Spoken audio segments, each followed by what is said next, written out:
Pessoal, me chamo Rosivaldo, sou professor de filosofia do 7º ano e hoje nós vamos falar sobre tipos de silogismo e padronização da lógica.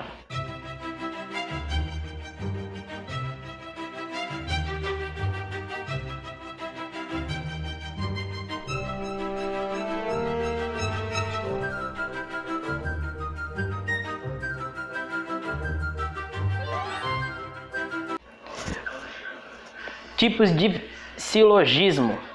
Primeiro tipo de silogismo que nós vamos ver é o silogismo categórico. Silogismo categórico é aquele que nós vimos em todas as outras aulas anteriores,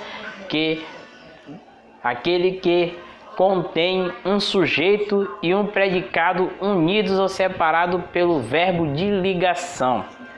Então, esse é um tipo de silogismo categórico.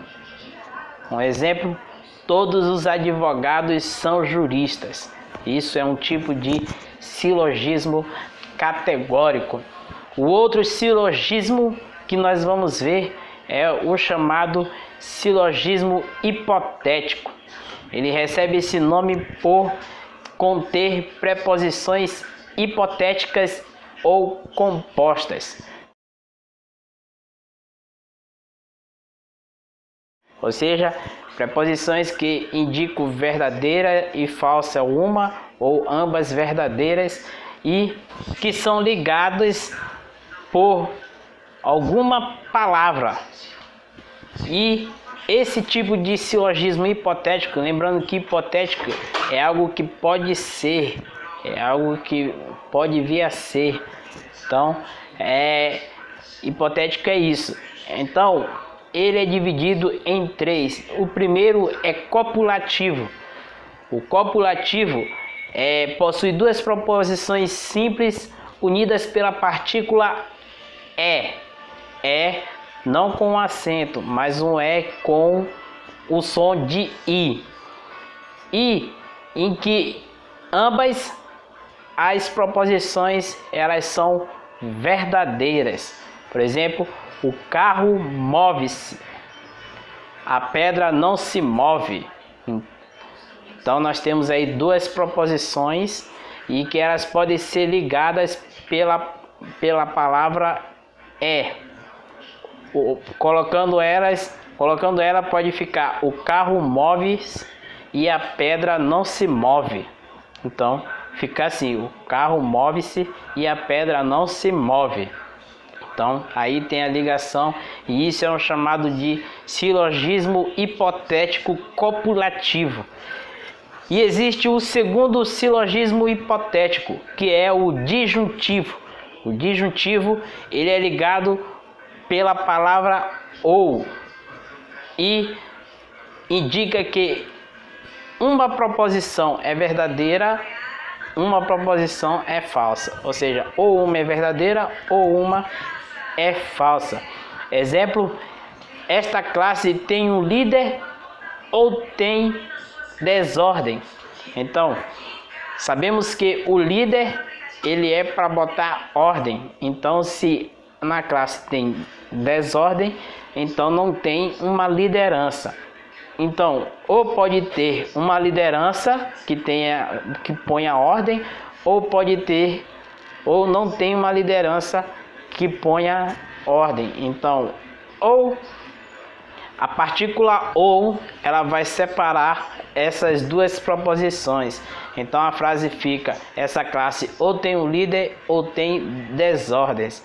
Então, ou tem um líder ou não tem um líder, ou tem desordem.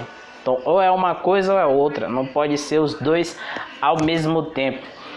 O terceiro tipo de silogismo hipotético é o condicional, ligado com a partícula se, que pode ser uma coisa boa.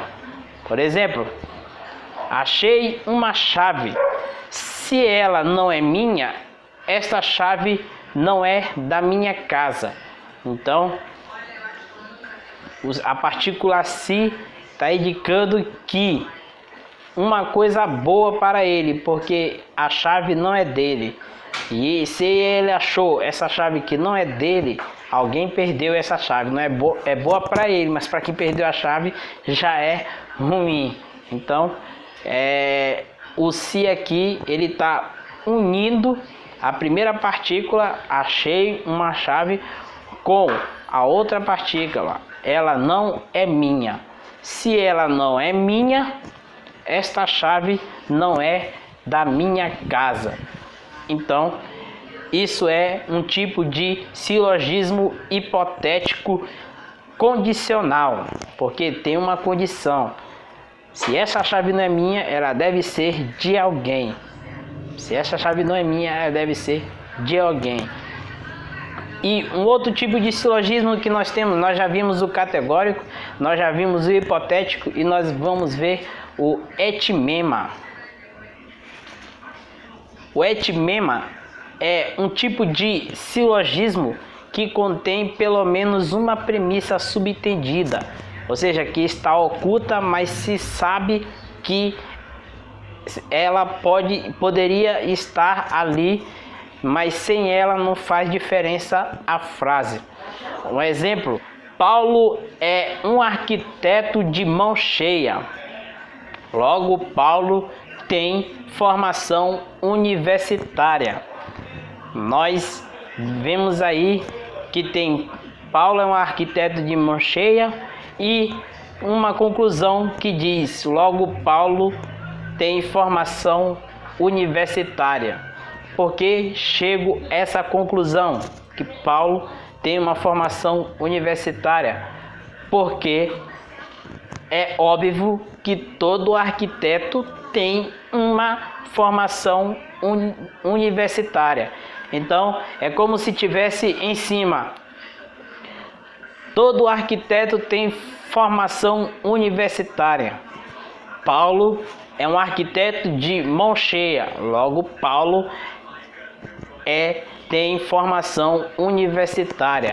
Então, isso está subentendido. Eu não falei, mas a partir da segunda premissa e a conclusão, percebe-se isso.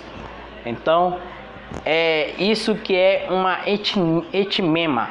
A etimema é quando uma das premissas ela não se faz presente na escrita, mas na mente nós compreendemos o que quer dizer aquilo. E para que serve o silogismo? O silogismo serve para nós raciocinarmos diante de um problema, um enigma e até mesmo de provas subjetivas objetivas de várias questões. Aquelas provas que tem várias questões, a gente pode até fazer provas de silogismo, tirando o que não é lógico da questão e vendo só o que pode ser lógico. E isso a gente pode fazer nas questões de várias opções, aquelas e nós temos que selecionar uma opção correta. Então, através do silogismo, através da lógica, nós podemos ver o que é correto, o que não é correto, e nós vamos eliminando até chegar um denominador certo.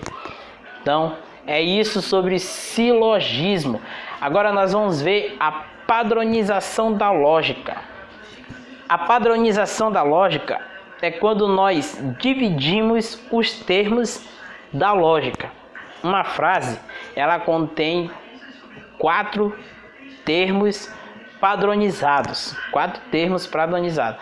Isso é diferente do termo lá que divide as proposições. Isso é termo que faz a padronização da lógica. Não é um termo que divide as proposições, como nós já vimos lá antes. Termo maior, termo menor e termo médio. Não é isso. É um termo que divide a frase da premissa, inclusive premissa maior. A padronização, ela possui 4 termos, como eu falei. É o termo quantificador, que é representado pelas palavras todo toda, todos, todas, algum, alguns, alguma, algumas. Nenhum, nenhuma também. E o segundo termo é o sujeito, é representado por um substantivo, uma palavra ou expressão substantivada e pronomes substantivos. O terceiro é o verbo, que vai ligar o termo quantitativo, o termo subjetivo, o termo sujeito com o termo predicado. E o termo predicado, ele é tudo aquilo que vem depois do verbo. Depois do verbo, o termo é predicado. Vamos ver um exemplo. Todos os professores são trabalhadores. O primeiro termo, todos, ele é quantificador. O segundo termo, os professores, ele é termo do sujeito. O terceiro é verbo. E o quarto é termo predicado, trabalhadores. Então temos o quantificador, todos, temos o sujeito, os professores, temos o verbo são e temos o predicado trabalhadores. Então essa é a divisão da padronização da lógica. E também essa é a nossa aula de hoje. Muito obrigado, pessoal. Valeu. E eu quero que vocês façam pelo menos 2 exemplos de padronização da lógica. Pelo menos 2 exemplos da padronização da lógica, como está no livro, na página 69. Vocês me escrevam pelo menos 2 exemplos. Não é os exemplos do livro, é exemplos tirados de vocês mesmos. Pelo menos 2. Valeu. Muito obrigado.